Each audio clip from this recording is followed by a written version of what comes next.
Sunday এরম একটা খাবার হলে কেমন হয়? প্রথমে একটা ব্রেস্ট পিস নিয়ে নিলাম, তার মধ্যে ১.৫ চামচ দই দিয়েছি, একটুখানি তন্দুরি মশলা দিয়েছি, গোলমরিচ আর সামান্য নুন। কোনো তেল দিলাম না আর কোনো মশলা দিলাম না। ০.৫ ঘন্টার মতো ভালো করে মাখিয়ে ম্যারিনেট করে ঢাকা দিয়ে রেখে দিচ্ছি। এবারে কড়াইতে অল্প অলিভ অয়েল নিলাম আর সেই মাখানো চিকেনটাকে দিয়ে দিলাম। মশলাটা পুরোটাই কড়াইতে ঢেলে দিচ্ছি। তার সাথে কিছুটা জল দিয়েও দিয়ে দিলাম। কারণ সেদ্ধ হতে কিছুটা জল লেগেই যাবে। এবারে একবার উল্টে দিলাম যাতে পুরো মশলাটা সারা মাংসতে ভালো করে লেগে থাকে। ঢাকা দিয়ে দিলাম।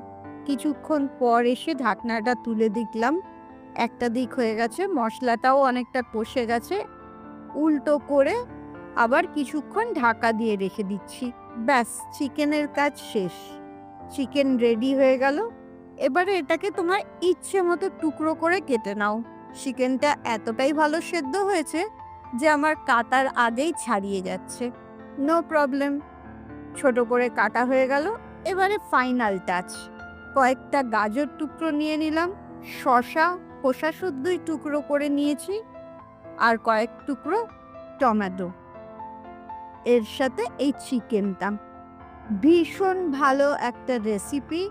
এটা ব্রেকফাস্ট, ডিনার, ইভিনিং স্ন্যাক্স যে কোনো সময় খাওয়া যায়।